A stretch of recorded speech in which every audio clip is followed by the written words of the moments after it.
이름으로 기도하였습니다. 아멘. 옆 사람들과 한 주간 평안하셨습니까? 인사만 합시다. 평안하셨습니까? 오늘 제목은 신자의 멀티비타민인데 제목을 정하고도 좀 멀쩡하더라고요. 이게 너무 실용적인 그런 메시지가 아닐까, 그렇게 받아들이지 않을까 생각하는데 여러분 끝까지 한번 들어보시기 바랍니다. 이 설교를 준비하게 되는데 제가 연초부터 좀 몸이 좋지 않은 데가 많아가지고 병원에 가서 이렇게 조사도 해보고 또 보니까 뭐 전에 생각지 못했던 뭐 비타민 D가 부족하다고 뭐 이런 것도 나오고 그러더라고요.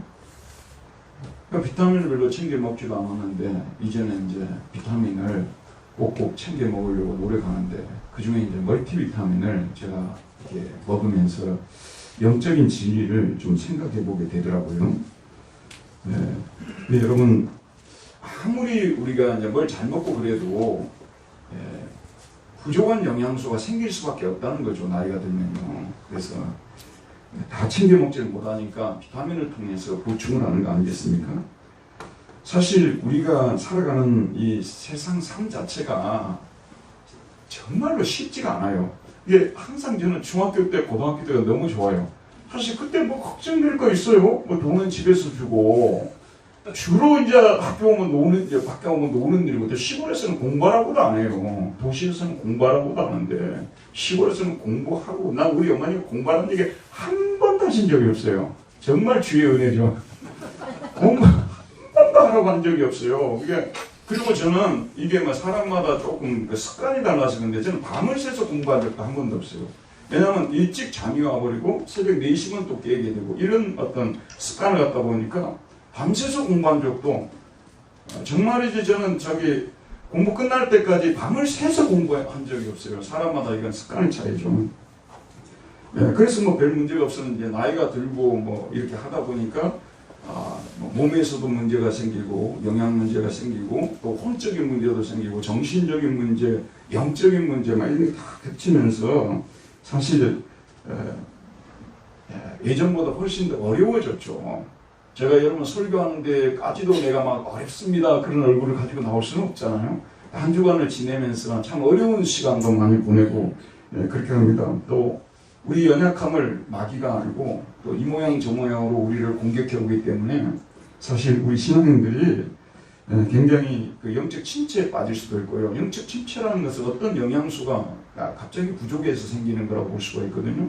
이렇게 될 수가 있어서 우리 그리스도인들이 비타민이 필요하다. 그래서 제가 이제 이렇게 설교를 준비하다가 그냥 생각한 거예요. 성경에 보니까 66가지 비타민이 나오더라고요.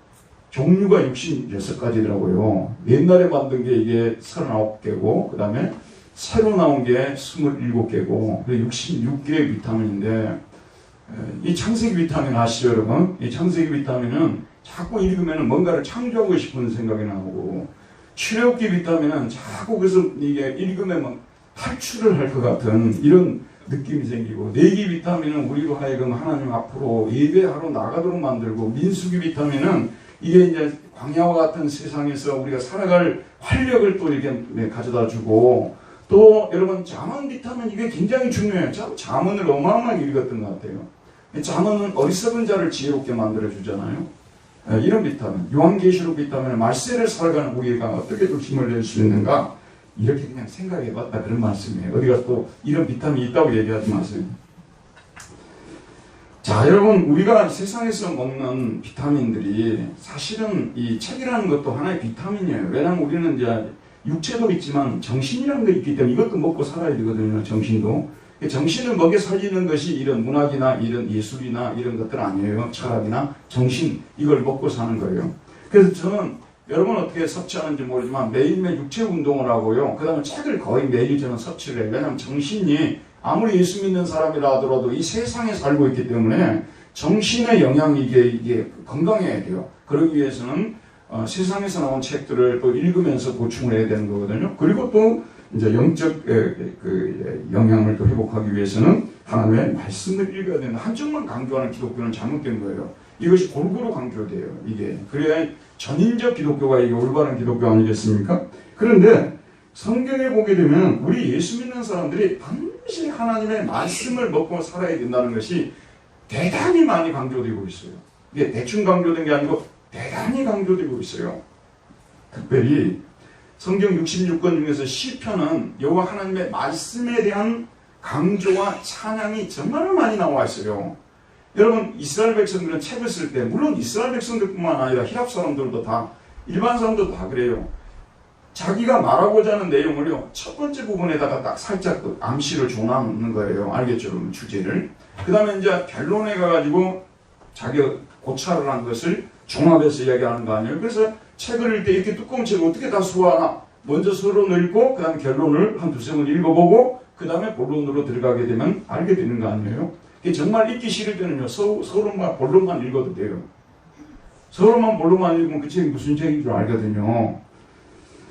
자, 그런데 이 시편을 보게 되면 이거 하나님의 말씀에 대한 찬양으로 가득 차 있는데, 자, 우리 시편 1편을 너무 잘 알죠. 조금만 넘기면 되니까 한번 보도록 할게요. 시편 1편은 뭐, 이게, 저에게는 슈베르트의 세레나데, 명랑한, 그거 너무너무 좋아하거든요. 슈베르트 세레나데요. 이게 시편 1편이 그런 거예요.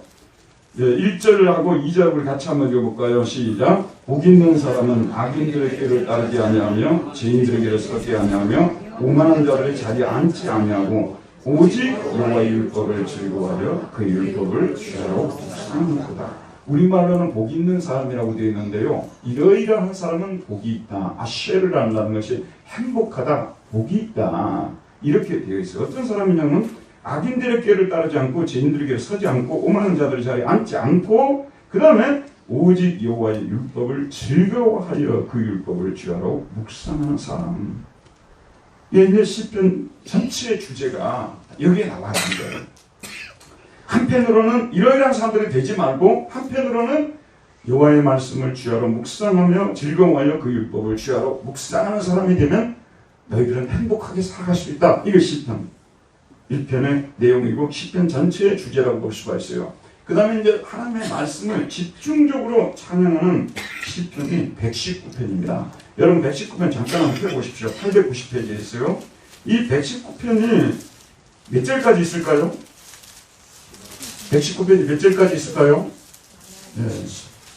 176절까지 있어요.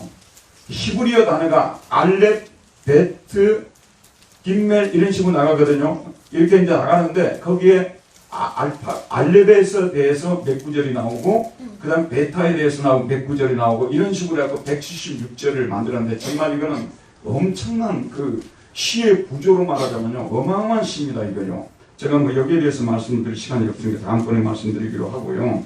여기 119편은 온통 하나님의 말씀에 대한 찬양이에요. 제가 청년 시대에 정말 좋아했던 말씀이 119편 9절인데 아마 여러분도 좋아했을 거예요. 청년이 무엇으로 그 행실을 깨끗하게 하리까? 주의 말씀을 지킬 따름입니다. 이 말씀에 대한 찬양이 계속 나오고 있어요. 176편 중에서요. 그런데 이 119편의 주제도 역시 1절과 2절이에요. 자, 1절과 2절을 같이 한번 읽읍시다. 시작. 행위가 온전하여 여호와의 율법을 따라 행하는 자들이 복이 있으며 여호와의 증거들을 지키고 전심으로 여호와를 구하는 자가 복이 있다. 여호와의 율법을 따라 행하는 사람들, 여호와의 증거들을 지키는 사람들이 행복하다고 말씀하고 있습니다.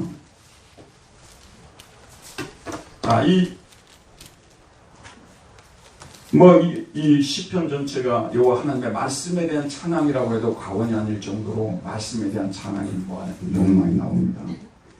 근데 이 19편도 마찬가지예요. 19편으로 우리 다시 돌아가 보도록 합시다. 이 19편도 구성을 보게 되면 1절에서 4절은 창조물에 계시된 하나님의 말씀에 대하여 말하고 있고 4절 하반절부터 6절까지는 말씀에 따라 운행하는 해를 향한 하나님의 은혜를 말하고 있고 7절에서 9절은 인간에게 계시된 하나님의 율법과 그 기능을 그리고 10절에서 13절은 율법을 행하는 자를 향한 하나님의 은혜를 노래하고 있습니다. 자, 율법의 효능을 찬양하는 7절부터 14절까지를 살펴보겠습니다. 자, 여호와의 말씀의 효능은 다양하다는 것입니다. 첫 번째, 여호와의 율법은 완전하여 영혼을 소생시킨다. 토라트 아도나 여호와의 율법은 완전하여 영혼을 소생시킨다. 인간의 말들은 완전하지가 않아요. 아무리 훌륭한 사람이 말해도요, 완전하지가 않습니다. 하나님의 말씀만이 완전해요. 자, 인간이 어떤 비타민을 만들어 놓고 거기다가 멀티비타민이라고 써놨다 합시다. 진짜 모든 걸 다 갖추었을까요? 솔직하게 말씀드리면요, 의사들도 우리 그 진단을 하고 막 그러게 진찰하고 진단하고 그러잖아요. 근데 그 중에 일부만 찾아내는 것이 의사들이 다 찾아내는 게 아니에요. 어떤 분이 병원에 갔는데, 엊그제까지만 해도 병원에 가서 조사를 했는데, 여기에 아무 문제가 없었대요, 심장 쪽에. 나중에 알고 보니까, 뭐 며칠도 지나지 않았는데, 갑자기 문제가 생겨서 가니까, 완전 뭐, 어마어마한 일이 벌어져가지고, 의사들도 다 몰라요. 멀티비타민을 만든 사람들이 멀티비타민을 다 거기다 넣어놨겠어요. 부족할 수밖에 없다. 인간의 말이 다 그렇다는 말씀입니다. 여호와의 말씀만이 완전해서 여호와의 말씀만이 완전해서 우리 영혼을 소생시킬 수가 있습니다. 참 저와 여러분은 사실 뭐 전쟁을 하면서 살았던 사람들 아니지 않습니까? 그러나 이 시편을 쓴 다윗은 인생의 대부분을 전쟁하면서 살았잖아요. 나중에 성전을 지으려고 하니까 너는 피를 너무 많이 흘렸으니까 성전 짓지 말고 네 아들이 지어라, 이렇게 할 정도로 피를 많이 흘린 사람이고 전쟁터에 살았거든요. 전쟁터에는 언제 목이 달아날지는 모르잖아요. 언제 죽을 줄은 모르잖아요. 항상 위험하고 항상 피곤하기도 하고, 또 하나님의 그 구원의 날이 자꾸 미루어지고 막 뜻대로 잘 이루어지지 않으면 영적으로 침체도 되고 그러는데, 시편 23편 1절 2절 너무 잘 알지만, 여호와는 나의 목자시니 내게 부족함이 없으리로다. 그가 나를 푸른 풀밭에 누이시며 쉴만한 물가를 인도하시는도다. 내 영혼을 소생시키시고 라고 나와 있습니다. 내 영혼을 소생시키시고. 지치고 피곤할 때가 많죠. 근데 말씀을 읽으면 다윗과 같이 그렇게 강력한 체험은 저는 비교적 드물죠. 떨어지죠. 하지만 저도 이런 경우가 진짜 많아요. 완전히 축 처져 있는데, 낙심하고 있는데, 침체되어 있는데, 그저 성경 말씀 가지고 갔다면 저는 묘하게 하나님께서 은혜를 너무 많이 주시고요. 한 10분만 읽으면 소생이 돼요. 야, 이 특별한 은혜 아니에요? 저는 20분도 안 간다니까요. 10분만 읽으면 은혜가 돼요. 또 한 가지 저 은혜 받은 게 뭔지 아세요? 이거 테이프로 또 듣잖아요. 요즘은요. 10분 안에 잠들어 버려요. 이것도 기가 막힌 은혜. 내가 여러 번 실험해봤어요. 왜냐면 내가 말은 틀릴 수 있잖아요. 그래서 틀린가 이걸 확인하기 위해서 틀어놓고 잠이 진짜 들면 10분 안에 거의 잠이 들어요. 나는 여러분한테 이거 강력하게 추천하고 싶어요. 잠이 드는 게 나쁜 거 아니잖아요. 설교 듣다가 잠드시는 분들이 제일 은혜 받은 분들이에요. 그리고 목사님이 무슨 얘기를 했는가에 관심도 없으니까 잠이 들었기 때문에 시험도 안 들어요. 다음 주에도 편안하게 나오고. 이 하나님의 말씀이 나 신기하더라고요. 왜 이게 어떻게 이렇게 영혼을 편안하게 하는 것 같아요. 이게 수면제처럼 영혼을 이렇게 아주 누그러뜨리고 완화시키는 것 같아요. 근데 잠이 들지 않겠어요? 네, 히브리서 저자도 뭐라고 하냐면 여호와의 말씀은 살아있고 활력이 있다고 말하고 있어요. 죽은 말씀이 있고 살아있는 말씀. 어떤 사람의 말을 들으면 저 말이 살아있구나. 근데 어떤 사람의 말은 막 지루하고 죽은 것 같아요. 살아있고 살아있으니까 활력을 갖다 주죠. 힘을 생기게 만드는 거죠. 살활자 힘력자. 살아서 막 힘이 생기고 활력이라는 것이 이게 생기죠. 자, 근데 여러분 들어보세요. 왜 하나님의 말씀에는 이렇게 힘이 있을까? 하나님의 말씀이 이렇게 힘이 있을까? 하나님의 말씀 안에 성령님이 계시기 때문에 그래요. 이 말씀 안에는 성령이 거하시고 있기 때문에. 근데 어떤 사람의 말을, 아주 어떤 말을 잘하는 사람들 중에서 어떤 사람의 말을 들면요, 그 속에 무슨 스피릿이, 예전 사람들은 동양 사람들 기라고 했잖아. 기, 영어는 스피릿이고 동양 사람들 기라고 했어요. 기가 이게 움직이는 것 같아요. 어떤 사람의 말을 들으면. 근데 이 성경은 성령님께서 기록하셨고 성령님께서 이 말씀을 통해서 우리에게 늘 효력을 일으키는 것입니다. 성령님께서 말씀 속에 생기를 불어넣으시면 말씀은 놀라운 능력의 말씀, 치료의 말씀, 활력을 불러일으키는 말씀이 됩니다. 그래서 이 말씀은 들어보세요 여러분. 이 말씀은 성령님의 손에 들려져야만 역사하는 거예요. 성령이 우리 안에 오시지 않으면 이 말씀은 전혀 우리를 살리는 말씀이 될 수가 없습니다. 사도 바울이 이런 고백을 해요. 문자는 죽이는 것이고 영은 살리는 것이라는 이 말씀을 해요. 이것도 어거스틴이 굉장히 좋아했고 우리 개신교 종교개혁을 일으켰는데 이 말씀이 너무나 고린도후서 3장 6절인데 율법 조문은 죽이는 것이고 영은 살리는 것이라. 이 말씀 무슨 뜻이냐면 성령 없이 그냥 이렇게 성경을 읽어나가면요 지루하기 그지없고 그리고 전혀 우리를 살리지 않고 심지어는 너무 우리를 욕을 많이 하는 것 같아요. 성경을 보면 율법이 그거 아니에요. 우리를 정죄하고 욕하고 그거 아니에요. 그런데 성령을 은혜를 받고 성령이 우리 안에 들어오시게 되면 그렇게 찌르는 그 말씀들이 우리에게 오히려 그냥 아주 좋은 약을 받는 것처럼 우리가 받는 거예요. 그 신명기를 우리가 읽었단 말이에요. 여러분 은혜 없이 성령이 우리 안에 임하지 않고 성령이 역사 없이 신명기 같은 말씀 읽으면요 그야말로 기분 나쁜 말씀들로 가득 차 있어요. 말아 하지 말아라 그러나 또 할 것도 많은데 또 성경 보면 또 알아 또 하지 마라. 그래서 문자는 죽인다는 말이 그런 뜻이에요. 그러나 성령이 우리 안에 들어오게 되면 이건 무슨 얘기냐면 어떤 아이가 정말로 게으르고 그 다음에 공부도 안 하고 그냥 지 마음대로 살았어요. 그러다가 어느 순간에 정신이 어떤 스피릿이 달라져 버린 거예요. 그래서 얘가 목적이 생기고 목표가 생기기 시작했어요. 그때부터는 엄마 아빠가 하던 말들이 전에는 다 죽이는 말이에요. 다 죽이는 말이에요. 근데 지금부터는 다 이것이 그냥 살리는 말로 다가오게 되는 거 아니겠습니까? 그게 문자는 죽이는 것이고 영은 살리는 거예요. 그래서 성령 안에서 우리가 성령의 은혜를 받으면서 지도를 받으면서 말씀을 읽어야만 여호와의 말씀은 완전하여 영혼을 소생시키는 말씀이 되는 것입니다. 그렇지 않으면 성령이 도와주시지 않으면 우리가 그냥 이성적으로 말씀을 읽으면요 이거는 죄송합니다 별로 재미없어요. 그 다음 두 번째 뭐냐면 여호와의 증거는 확실하여 우둔한 자를 지혜롭게 한다 라고 말하고 있습니다. 여호와의 증거는 불확실하지가 않아요. 그러니까 인간의 증거는요 다 불확실해요. 여러분 증거 얘기를 하니까 사실 뭐 증거에 대해서 이야기를 하자면 역사가들이 제일 많이 증거하잖아요. 예전에 있었던 일들요. 그리고 대체로 역사가들이 쓴 책이 문학 작가들이 쓴 책은 너무 자기가 많이 상상을 해버려서 쓰는 거니까 역사가들이 쓴 말이 그래도 옳은 얘기가 많이 있잖아요. 근데 제가 이번에 나폴레옹 평전을 읽으면서 이렇게 뚜껑 아직도 못 읽어요. 내가 설교 시간에 몇 번 이야기했잖아요. 아직도 못 읽어요. 근데 너무 배울 게 많아가지고 줄을 끄면서 읽으니까 이렇게 오래 가는데 진짜 지휘관으로서 전쟁 지휘관으로서 전무후무하라고 말할 정도로 뛰어난 그 나폴레옹이었더라고요. 그런데 그의 전술 중에 하나가 뛰어난 전술 중에 하나가 거짓말 잘하는 거예요. 예, 자기 편이 대패를 했어요. 그러면 뭐라고 저기 이제 프랑스 정부에다 뭐라고 보고를 하냐면요. 한 100명 죽었다고 보고를 하는 거예요.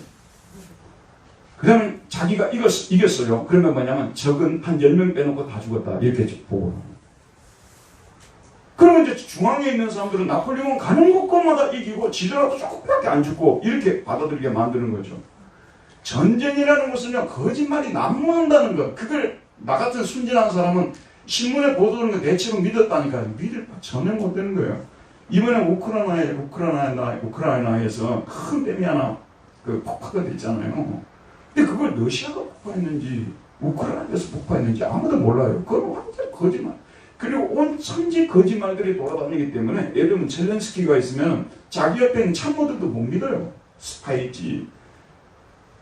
하도 거짓말이 많이 돌아다니니까요.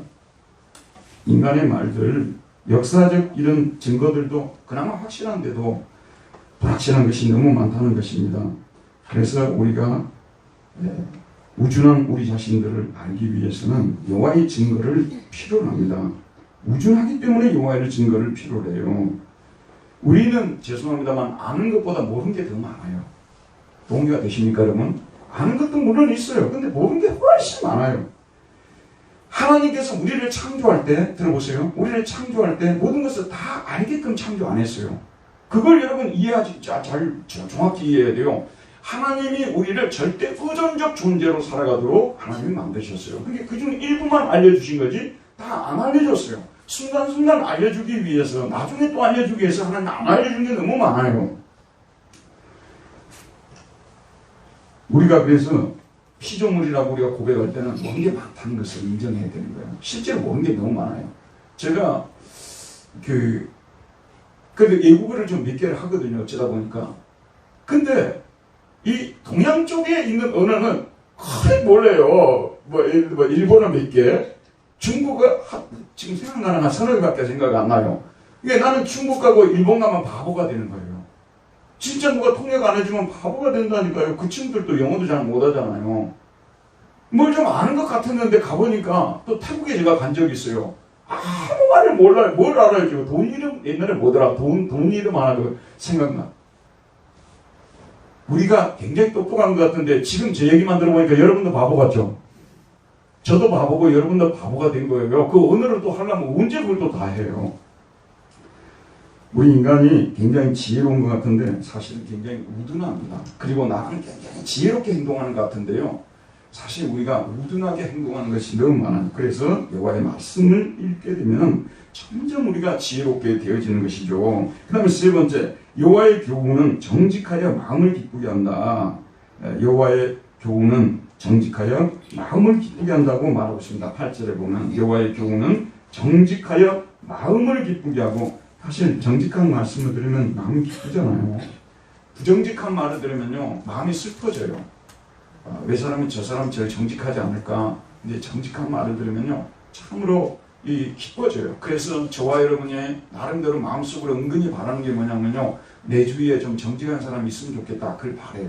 그래서 이 시대는 정직한 사람이 되면은 참 많은 사람에게 유익을 줄 수가 있어요. 그런데 여러분 정직하더라도 꼭 정직하더라도 정직하게 말하지 말아야 할 분야가 있어요. 그게 우리 예모에 관한 말이에요. 이거는 정직하게 말하면 안 돼요.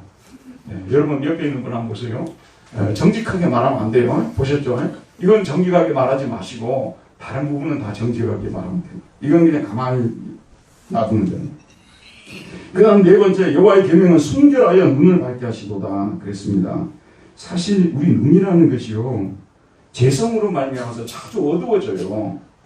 그래서 눈이 멀었다 이런 말을 많이 쓰잖아요. 예수님도 거기에 대해서 지적을 했어요. 마태복음 6장 22절에서 23절에 보면 눈은 몸의 등불이다. 그러므로 내 눈이 선하면 온몸이 밝을 것이요 눈이 나쁘면 온몸이 어두울 것이니 그러므로 내게 있는 빛이 어두우면 그 어둠이 얼마나 더하겠느냐. 그러니까 우리 눈이 밝아야 돼요. 눈이 밝아야 되는데 안약을 넣어가지고 눈을 밝게 할 수가 없는 거예요. 안경 쓰는데도 밝게 되는데 한계가 있어요. 여호와의 말씀, 우리 안에는 육안이라는 것이 있고 또 우리는 뭐죠? 영안이라는 것이 있잖아요. 영안. 이 영안은 하나님의 말씀을 통해서만 이것이 밝게 되는 것이에요.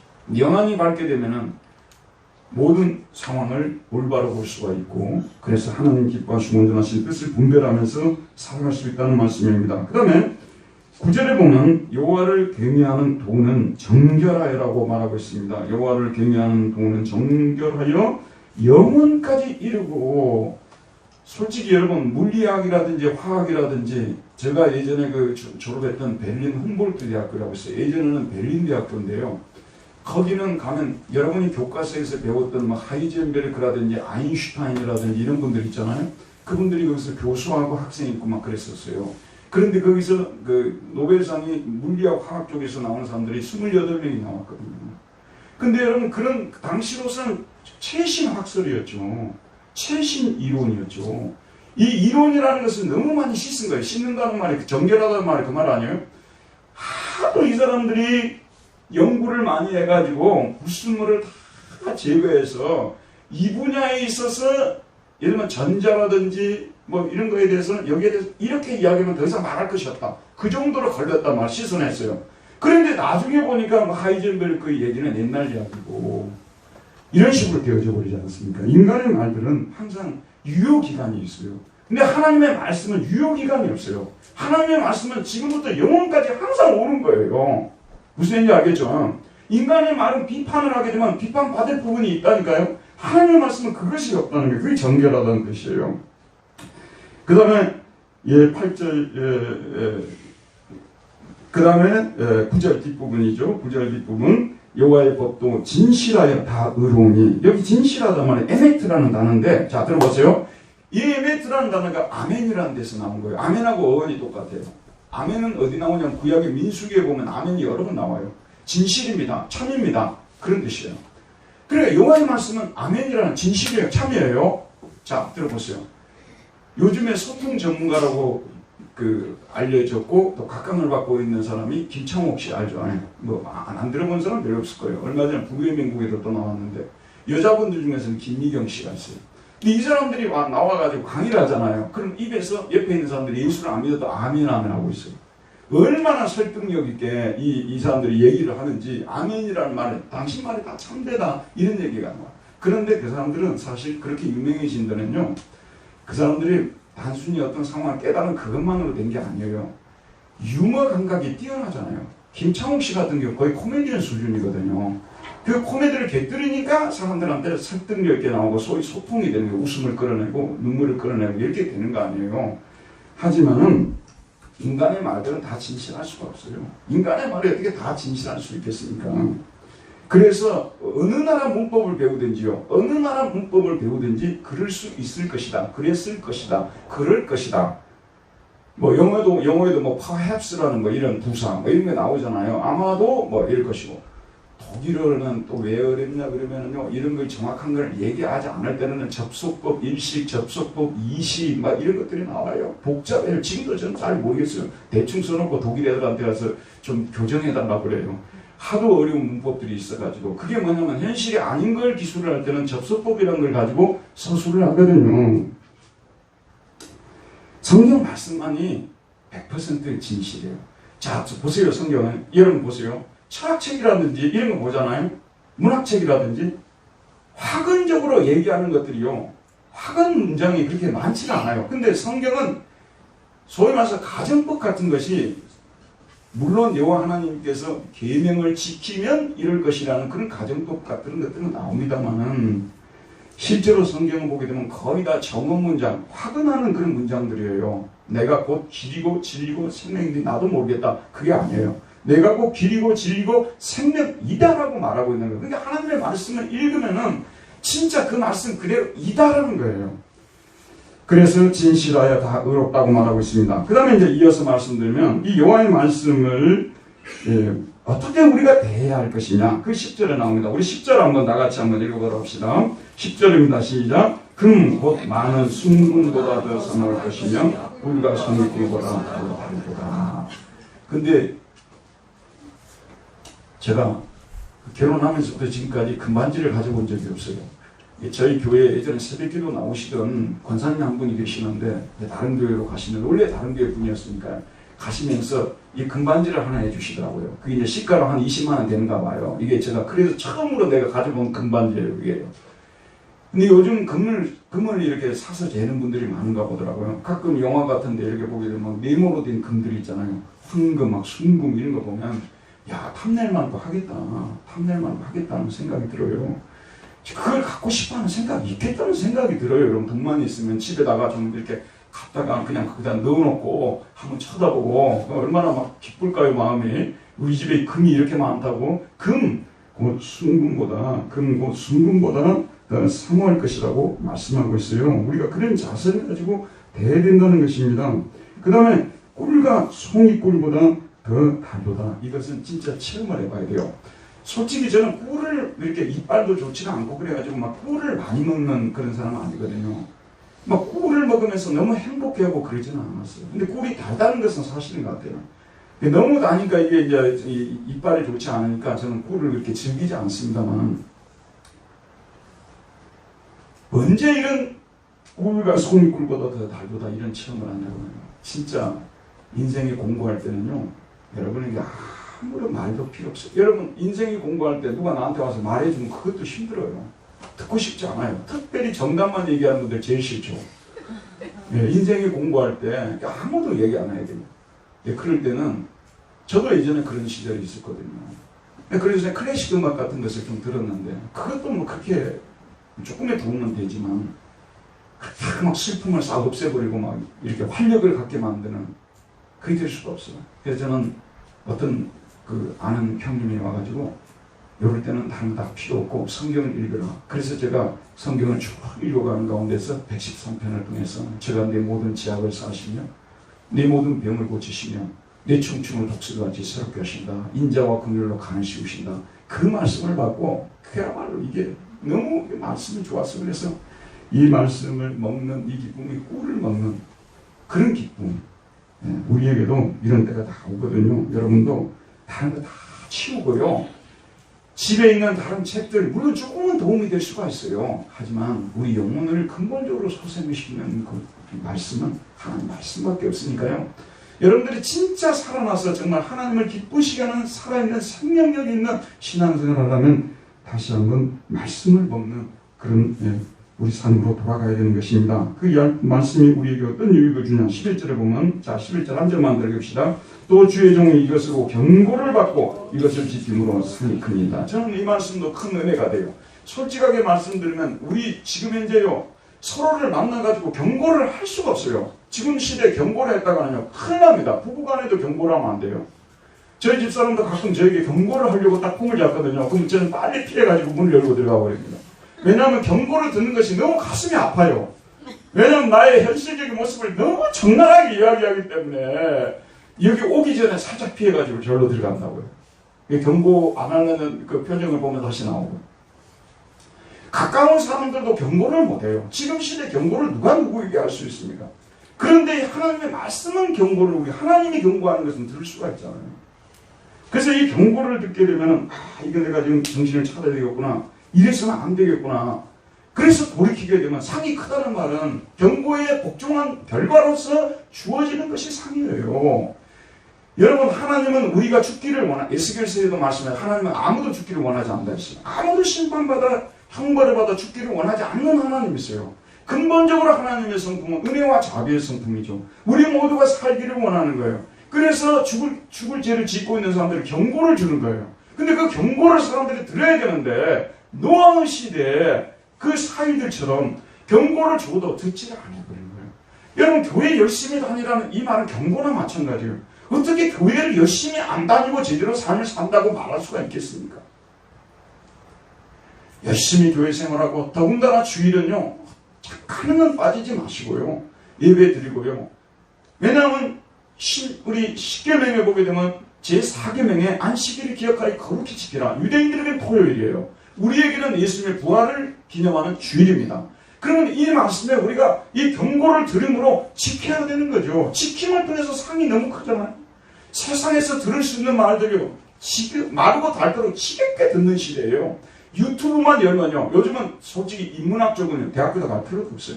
하도 좋은 유튜브들이 많아가지고 그냥 그것만 들어도 될 정도로 이런 시대에 우리가 살고 있지 않습니까? 그러나 진짜 우리 영혼을 살리고 우리를 천국으로 이끌어줄 수 있는 진정한 행복으로 이끌어줄 수 있는 말씀은 어디서 듣겠습니까? 하나님 말씀밖에 없지 않습니까? 그런데 함께 우리 성도들이 모여서 하나님의 말씀을 집중적으로 듣는 이 주일은 얼마나 소중한 날입니까? 얼마나 귀중한 날입니까? 그래서 이 주일날 여러분 다 경험하죠. 아침에 오실 때 많이 힘들죠. 그런데 이렇게 예배 드리고 그 다음에 말씀을 듣고 악수하고 나니까 밖에 나가니까 맛있는 밥이 준비되어 있다. 사실 이때보다 더 기쁠 때가 그때죠. 그래가지고 이제 이 교제를 하다가 집으로 딱 돌아갑니다. 돌아갈 때 얼마나 마치 여러분이 운동을 하다가 땀을 많이 흘렸다가 샤워를 하고 이렇게 집에서 수건을 닦고 이렇게 쉴 때처럼 집에 돌아가면 그렇게 행복하지 않아요? 하나님이 우리에게 안식을 주기 위해서 이 날을 만들어 놓으신 거거든요. 그렇기 때문에 이 경고에만 안식일을 지킬까 거룩히 지키라는 이 경고의 말씀을 우리가 들어요. 이를 통하여 상이 보통 크지 않죠. 정말 크죠. 같은 드라마를 봐도요. 어제 저녁에 제가 주말 드라마를 보지를 못했는데 피곤해서 이렇게 예배 다 드리고 저녁에 잠깐 쉬면서 드라마 보면 기분이 어마어마하게 좋죠.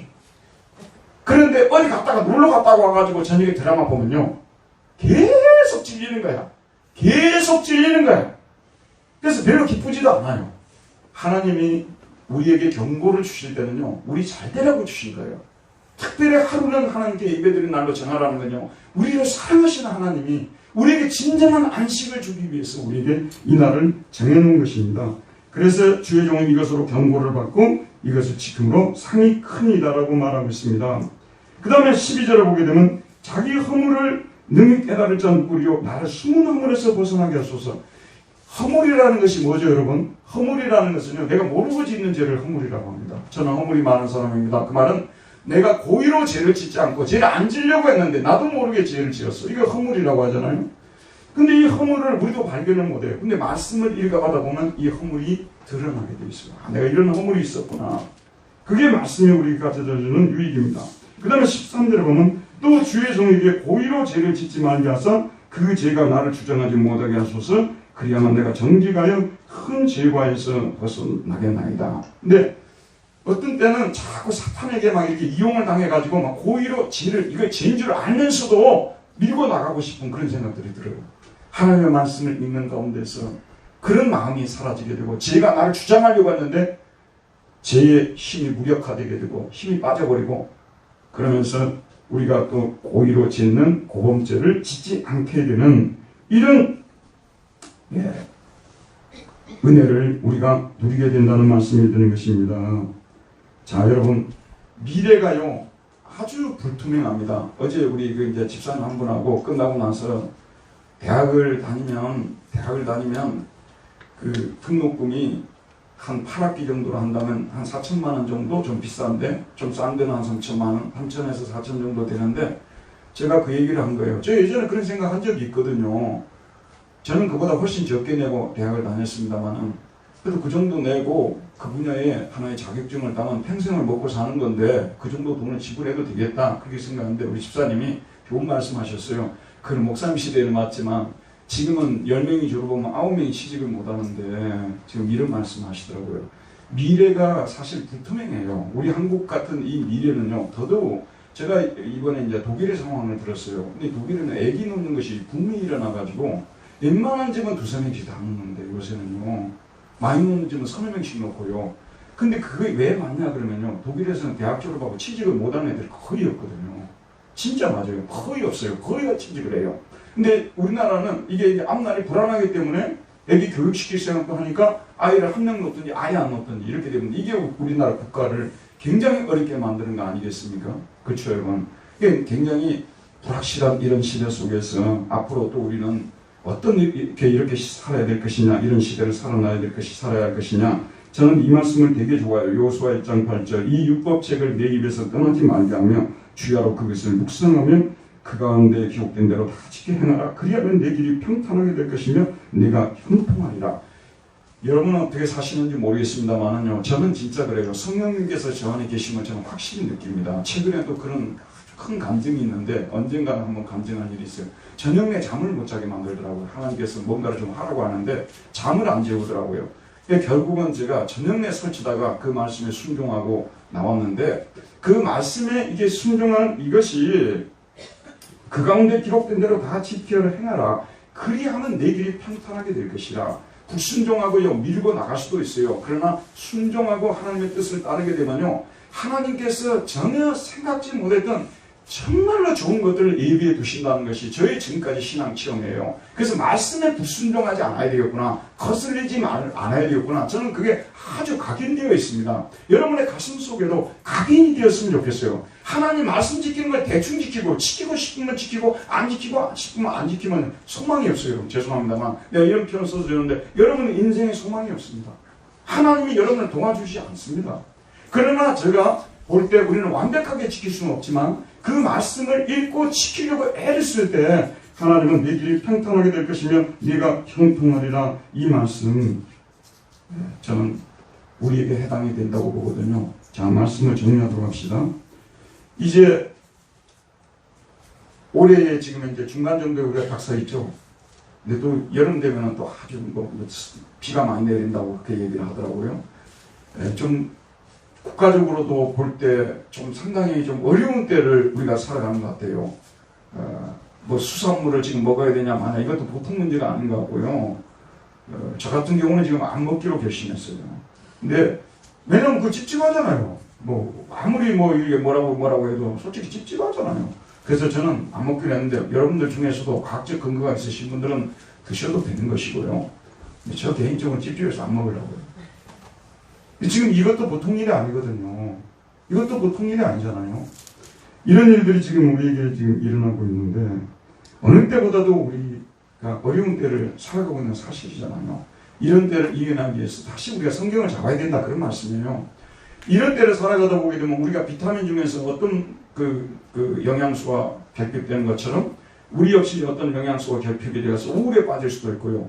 불안에 빠질 수도 있고요. 적개심에 빠질 수도 있고요. 여러 가지 우리에게 이런 그 부족한 부분들이 나타날 수 있다는 거죠.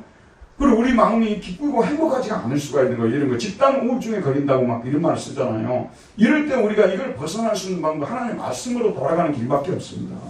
저도 언젠가 넷플릭스에 좋은 드라마가 있다고 해서 뭐 더 글로리 그거 본다고 제가 설치를 해가지고 가끔씩 이렇게 넷플릭스를 보는데 역사 드라마들을 좀 보는 거예요. 저는 역사 드라마를. 왜냐하면 많이 배우니까. 그런데 못된 것도 너무 많이 나오고 정말 좀 조심해야 될 부분이 많더라고요. 이런 걸 보니까. 여러분도 그런 것들을 경계심을 가지고 봐야 될 것 같아요. 제가 시간을 계산해 봤어요. 그럼 보통 18회 정도를 찍거든요. 그러면 이거 드라마 하나에 45분에서 1시간이거든요. 1회당. 그럼 이게 18회라면 뭐냐면 몇 시간이에요? 18시간이죠. 18시간 성경을 읽어봐요. 이게 얼마나 많은 양을 읽는지. 성경을 좀 그렇게 먹어볼 때도 있어요. 성경에 보면 이런 말씀도 나와요. 근데 말씀을 읽는데 입에만 여기 있다가 나오게 하는 말씀은 창자에까지 한번 채워봐라. 이런 말씀 나와요. 안 나올 것 같죠? 창자에까지 또 채우고 나니까 문자적으로 해석하고 뜯어가지고 다 드셔가지고 창자에까지 채우지 마시고 영적으로 창자에까지 채우라. 어떤 일이 나오는가? 이게 실제 제가 읽어드릴게요.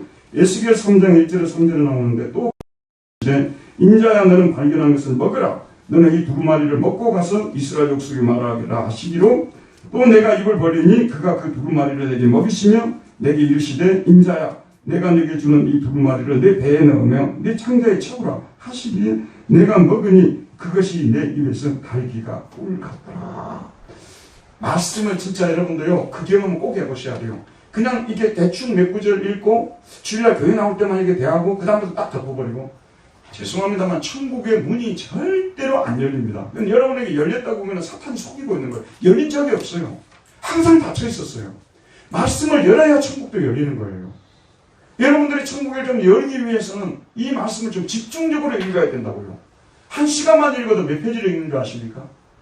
그래도 하나님께서 저에게는 이 말씀을 읽을 때마다 은혜를 주셔가지고 그래도 그런 복을 받았기 때문에 제가 목회자 이 사명을 감당하고 있는데 세상에 즐거운 일이 많아요. 즐거운 일이 많지만 진짜 말씀을 읽는 것보다 더 즐거운 일은 없습니다. 진짜 하나님이 큰 즐거움을 주십니다. 제가 딱 보니까 우리 교회 성경 기표가 있잖아요. 이 성경 기표는 왜 만드냐 그러면요. 우리 인간이 연약하다 보니까 읽고 싶을 때는 읽고 안 읽고 싶을 때는 또 안 읽는 거예요. 그래서 읽기 편에 따라서 읽게끔 만들어놨는데 요새 제가 되게 기뻐하고 있습니다. 왜 기뻐하냐면요. 지금 읽는 데가 10편 아니에요. 여기는 장이 너무 짧아요. 예, 10편 1편 이거밖에 안 되죠. 23편 이거밖에 안 돼요. 옛날에 역대상 역대를 읽을 때요. 제가 목회자지만 좀 심하게 많이 쓰구나. 왜 이렇게 많이 쓰나 막 이랬어요. 진도도 잘 안 나가고 얼마나 이게 기니까. 근데 요즘은 10편이 너무 짧아가지고 일주일 분량 채우는 거 일도 아니면 한 2시간이면 채워요. 2시간도 안 걸릴 거예요. 그러니까 지금부터 중단하셨던 분들 못 읽은 부분은 다음에 읽으시고 나머지 부분들은 지금부터 같이 함께 이렇게 쭉쭉 읽어 나가가지고 성경을 읽도록 사실 성경만 우리가 잘 읽고 매일매일 이것을 묵상하고 먹으면은요 걱정이 없습니다. 두려워하는 날도 우리가 이겨나갈 수가 있어요. 흉악한 소문이 있어도 이겨나갈 수 있어요. 그러나 우리가 영적으로 무너져 버리면 어떻게 우리가 그런 날들을 이겨나갈 수가 있겠습니까?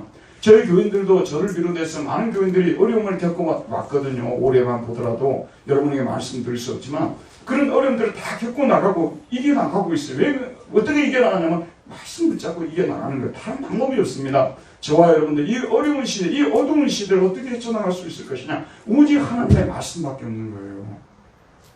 이 하나님의 말씀을 쓰시는 분도 우리 교회는 있잖아요. 쓰시지는 못할지언정 우리가 읽고 은혜를 받아야 되지 않겠냐고 말이에요. 그리고 하나님이 우리에게 은혜를 주시는 방법이 말씀을 통해서 은혜를 줘요. 기도도 말씀이 없는 기도는요 허공을 치는 기도예요. 말씀도 읽지 않고 기도를 하는데 그 기도가 어떻게 살아있는 기도가 되겠어요. 말씀을 통해서 은혜를 받고 기도를 해 그 기도가 살아있는 기도 위로 올라가는 기도가 되지 않겠습니까? 저와 여러분 말씀을 읽는 걸 좀 소홀히 했던 거 반성하고 다시 한번 열심히 말씀을 읽음을 통해서 멀티비타민, 영적 멀티비타민을 이렇게 다시 또 충족하고 채우고 승리하는 저와 여러분들이 되기를 바랍니다. 은혜로우신 하나님 오늘도 하나님의 말씀만이 영적 비타민이라는 것을 오늘 말씀을 통해서 우리에게 주셨사오니 말씀을 소홀히 했던 우리의 시간들, 우리의 자세들, 우리의 부족한 마음들 다 용서해 주시기를 기도합니다. 이제부터 열심히 말씀을 읽고 말씀을 배 창자에까지 채워서 이 말씀을 통한 즐거움을 회복하게 해주시고 가무는 때에도 흉악한 소문이 들려오는 때에도 두려워하지 아니하리로다. 시인이 고백했던 것처럼 우리도 그렇게 살아갈 수 있도록 은혜 베풀어 주옵소서. 예수님 이름으로 기도하였습니다. 아멘. 다 같이 찬송가 200장을 부르시겠습니다. 200장입니다.